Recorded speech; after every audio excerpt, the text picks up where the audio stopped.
असुर, दैत्य, दानव, राक्षस, पिशाच और बेताल जैसे नाम सुनकर मन डर से कांप उठता है। हमारे दिमाग में एक भयानक तस्वीर सामने आ जाती है जो चारों तरफ से एक भयानक और नकारात्मक वातावरण बना देती है। असुरों, दैत्यों और पिशाचों को मायावी शक्तियों का ज्ञाता माना जाता है जो अपने क्रूर और भयावह कार्यों को सिद्ध करने के लिए किसी भी हद तक जा सकते थे। वेदों में इनका उल्लेख क्रूर, अत्याचारी, पापी और नीच प्रवृत्ति करने वालों के रूप में किया गया है। ज्यादातर लोग इन्हें एक ही मानते हैं, पर आप क्या जानते हैं, यह एक नहीं है बल्कि अलग अलग कुल और परिवार के हैं। इनकी माताएं भी अलग अलग हैं। तो चलिए जानते हैं इनके इतिहास के बारे में। वेदों के अनुसार ऋषि कश्यप की कई पत्नियां थीं।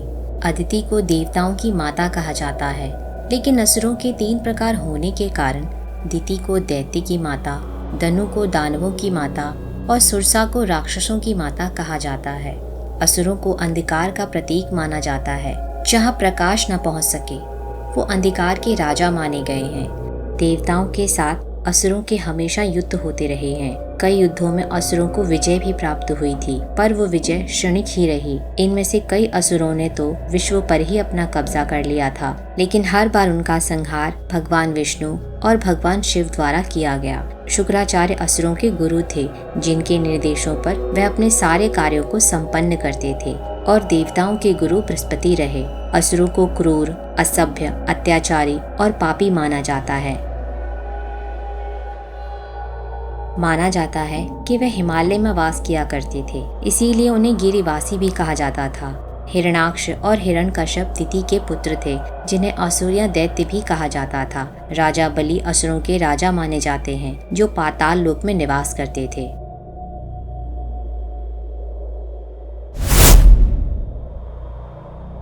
इनकी माता दक्ष पुत्री दनु थी और पिता ऋषि कश्यप थे। ये दैत्यों और देवताओं के छोटे भाई थे।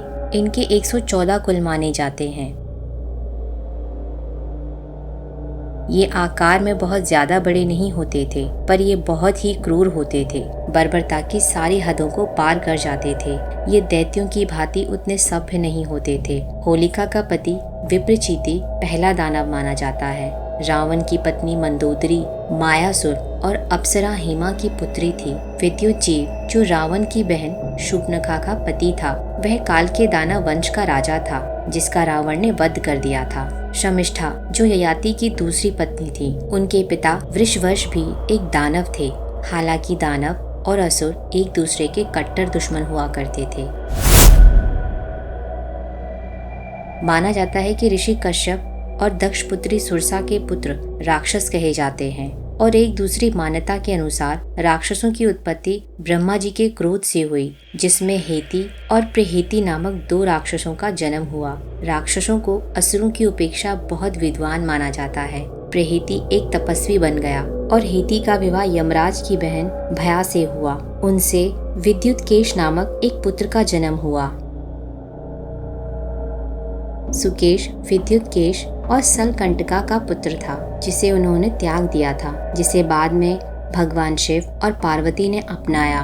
सुकेश का विवाह देववती से हुआ, जिससे उन्हें 3 पुत्रों की प्राप्ति हुई, माल्यवान, सुमाली और माली। सुमाली को 10 पुत्र और 4 पुत्रियां हुई। कैकसी सुमाली की ही पुत्री थी। कैकसी का विवाह ब्रह्मा जी के पौत्र और महर्षि पुलत्स्य के पुत्र विश्वासे हुआ, जिससे रावण, कुंभकर्ण और विभीषण का जन्म हुआ। मंदोदरी और धन्य मालिनी रावण की पत्नियां थीं, जिससे उन्हें 7 पुत्रों की प्राप्ति हुई। इसमें सबसे बड़ा मेघनाद था। कुंभकर्ण के 3 पुत्र थे, कुंभ, निकुंभ और भीम। विभीषण का विवाह सरमा से हुआ, जिससे उसे एक पुत्री की प्राप्ति हुई, जिसका नाम त्रिजटा था। पिशाचों को महर्षि कश्यप और दक्ष पुत्री क्रोधवर्षा के पुत्र माना जाता है। यह सर्पों और जहरीले जानवरों की माता हैं। पिशाचों को मांस भक्षी और रक्त को पीने वाला बताया गया है। ये अपना रूप बदल सकते हैं। ये असुरों से ज्यादा खूंखार और खतरनाक होते हैं। माना जाता है कि बेताल पिशाचों के स्वामी होते हैं। ये पिशाचों से बहुत ही शक्तिशाली होते हैं। कई जगहों पर इन्हें भगवान शंकर का वाहन और गण भी कहा जाता है। ऋग्वेद के अनुसार इनकी उत्पत्ति रुद्र देवता के अंश से हुई है। रुद्र तूफान के देवता हैं।